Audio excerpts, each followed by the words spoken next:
What's up guys, and welcome to the official awesome day. It's time to take a look at the brand new Galaxy A series starting with A32, A52 and A72. Samsung actually sent out these custom awesome boxes. Inside these boxes we have all the A series model, Galaxy A32 in all colors as well as Galaxy A72 and A52. So let's talk about design and real in-hand feel because this is something you do not experience in leaks. So starting with the A52 and A72, Samsung moved from a glossy finish to a plastic matte finish. With this plain finish, I did not see any fingerprints or smudges on the back, which is something I really like. Samsung also did the same thing with their flagship Galaxy S series, so it does make everything consistent. As for the Galaxy A32, that model has a glossy back and it also has a different camera look compared to A52 and A72. I really like this influshed camera design with the A32, definitely looks really fresh. All three models are rocking 4 different colors, so quite a lot to choose from. Now for the first time, both Galaxy A52 and A72 are IP67 rated, which means you don't have to worry about water anymore. You can use your phone comfortably in rain. As for the actual numbers, the IP67 rating means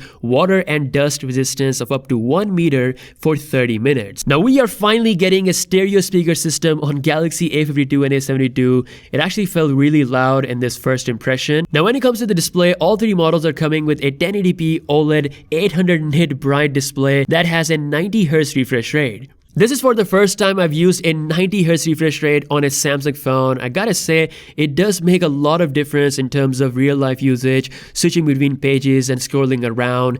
We've got a Snapdragon 720G chip on A52 and A72, while a Helio G80 chip on the Galaxy A32. I'll be doing some in-depth testing, so make sure to subscribe to the channel for that. But in my early experience with these devices, I haven't seen any lag. We've got Android 11 based on One UI 3.1. As always, Samsung creating this one consistent UI across all of its products. Now let's talk about cameras. We have quad camera setup on all three phones from A32 all the way up to A72. Obviously, there are some key features that are exclusive to the A52 and A72. That is optical image stabilization with the main 64 megapixel lens. With optical image stabilization, you don't have to worry about blurry images. You get stabilized 4K 30 FPS performance, all that good stuff. We got a 12 megapixel ultra wide and a 5 megapixel macro lens on both A52 and A72, but the fourth sensor creates that difference. For the first time, you're getting optical zoom setup on Galaxy A72 exclusively, so you can actually zoom up to 3x, take that up to 30x digitally if you want to go all the way. Now instead of the zoom like the Galaxy A72, you get a depth sensor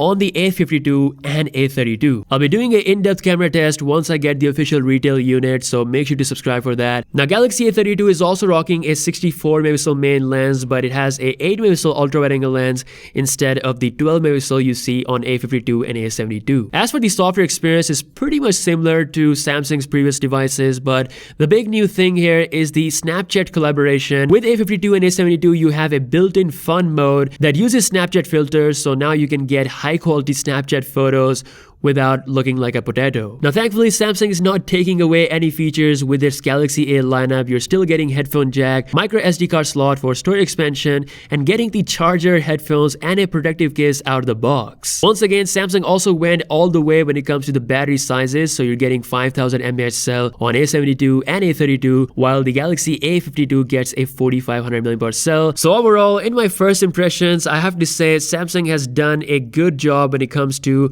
the look and design. I wish there was a 90Hz refresh rate, but that is something coming only with the 5G models. I'm really happy to see optical image stabilization, 3x optical zoom coming to the A72. That's my favorite model out of all these 3 models. But let me know what you think about this in the comment section below. As always, I'll see you guys in the next one. Peace out.